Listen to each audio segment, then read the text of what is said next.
मिस्र का इतिहास बड़े बड़े रोमांचक किस्सों से भरा पड़ा है। पिरामिड्स, ममीज, क्लियोपेट्रा जैसी कातिल हसीना और तूतनखामेन जैसे राजाओं की कहानियां हमारा ध्यान अपनी ओर खींचती हैं। आज हम बात करेंगे तूतनखामेन से जुड़े इतिहास और उसके रहस्यों की।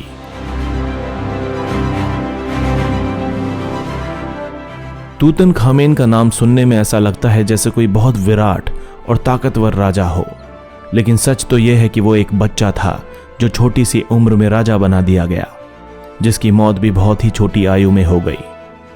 तूतनखामेन को किंग टूट या हिंदी में राजा तुत भी कहा जाता था। उसे तूतनखामून, तूतनखामेन और तूतनखातेन जैसे नामों से भी जाना जाता है। कहा जाता है कि उसका असली नाम तूतनखातेन था। तूतनखातेन का अर्थ होता है सूर्य का जीवित प्रतिरूप, लेकिन उसने अपने शासनकाल में सूर्य की पूजा की प्रथा को छोड़कर चंद्रमा की पूजा की प्रथा शुरू कर दी थी। इसीलिए उसका नाम भी तूतनखातेन से बदलकर तूतनखामेन कर दिया गया, जिसका अर्थ था चंद्रमा का जीवित प्रतिरूप।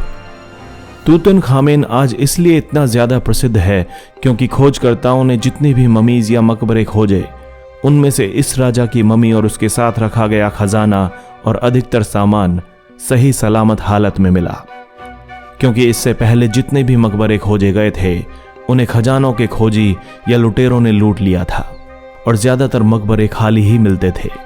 इसीलिए इस खोज को बहुत ही ऐतिहासिक माना गया था। साथ ही इसका मकबरा खोदते हुए बहुत से लोगों की मौत भी हो गई थी, जिसे तूतनखामेन के श्राप से जोड़कर भी देखा गया।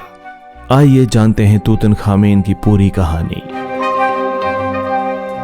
तूतनखामेन ने मिस्र पर 1333 से 1323 ईसा पूर्व तक लगभग 10 सालों तक राज किया था।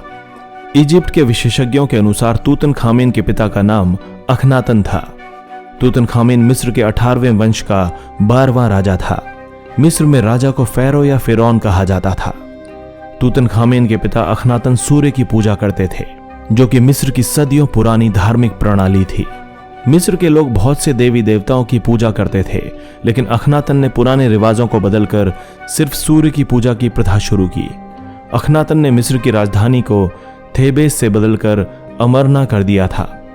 पिता अखनातन की मृत्यु के बाद तूतनखामेन 9 साल की आयु में राजा बन गया। हालांकि उसके फेरो बनने से पहले 2 फेरोज ने मिस्र का राज अस्थायी तौर पर संभाला था। तूतनखामेन ने राजा बनने के बाद अपने पिता के द्वारा किए गए कार्यों को बदल दिया। उसने सूर्य की पूजा के बजाय चांद की पूजा की प्रथा शुरू की। इसके अलावा उसने धार्मिक राजधानी भी बदलकर फिर से थेबेस कर दी। मिस्र की प्रथा के अनुसार तूतनखामेन ने अपनी सौतेली बहन अखसुनामन से विवाह किया था। 2010 में आई डीएनए टेस्ट की रिपोर्ट के अनुसार उसके माता पिता भी भाई बहन थे। तूतनखामेन की ममी की जांच और दूसरे सूत्रों के अनुसार उसकी रीढ़ की हड्डी में कुछ समस्या थी। प्राचीन चित्रों में उसे तीरंदाजी करते हुए भी बैठे हुए ही दिखाया गया है। उसकी लंबाई तो ठीक थी, लेकिन वो एक बीमार फेरो था। कहते हैं कि अपने ही परिवार में शादी करने की वजह से मिस्र के राजाओं में बहुत सी शारीरिक समस्याएं पैदा हो जाती थीं, जो कि तूतनखामेन में भी थीं। तूतनखामेन की मौत। तूतनखामेन की मृत्यु के बारे में अलग अलग तर्क दिए जाते हैं। पहले रिसर्च करने वाले लोगों का मानना था कि उसकी मृत्यु उसकी टांग में लगी चोट में गैंग्रीन की वजह से हुई थी। बाद में उसकी मम्मी की रिसर्च में सामने आया कि उसकी खोपड़ी के पीछे एक सुराख था, जिससे यह अनुमान लगाया गया कि उसकी हत्या की गई होगी। लेकिन फिर यह माना गया कि यह सुराख संभवतः उसकी मम्मी बनाने के तरीके को ढंग से अंजाम न देने की वजह से बना होगा, जबकि डीएनए की ताजा जांच से यह पता चला कि उसकी मृत्यु मलेरिया इन्फेक्शन की वजह से हुई थी। तूतनखामेन का श्राप। मिस्र में मकबरों को चोर लुटेरों से बचाने के लिए उन पर श्राप लिख दिए जाते थे। ऐसा ही एक श्राप तूतनखामेन के मकबरे पर भी लिखा था, जिस पर लिखा था, राजा की शांति भंग करने वाले के लिए मौत आएगी। कुछ ऐसा ही हुआ जब मकबरे की खोज में पैसा लगाने वाले लॉर्ड कॉर्नवालिस की मच्छर के काटने से मौत हो गई। इसके बाद कुछ और रहस्यमयी मौतों का सिलसिला जारी रहा। माना जाता है कि तूतनखामेन के मकबरे की खोज के बाद इस प्रोजेक्ट से जुड़े लगभग 30 लोगों की रहस्यमयी तरीके से मौत हो गई, जिस कारण तूतनखामेन के श्राप की बात को बहुत ज्यादा बल मिला। लोगों को लगने लगा था कि सच में वो श्राप काम कर गया जो तूतनखामेन के मकबरे के दरवाजे पर लिखा था, लेकिन जैसे तैसे मकबरे की खोज का काम पूरा कर लिया गया। तूतनखामेन का बेशकीमती खजाना।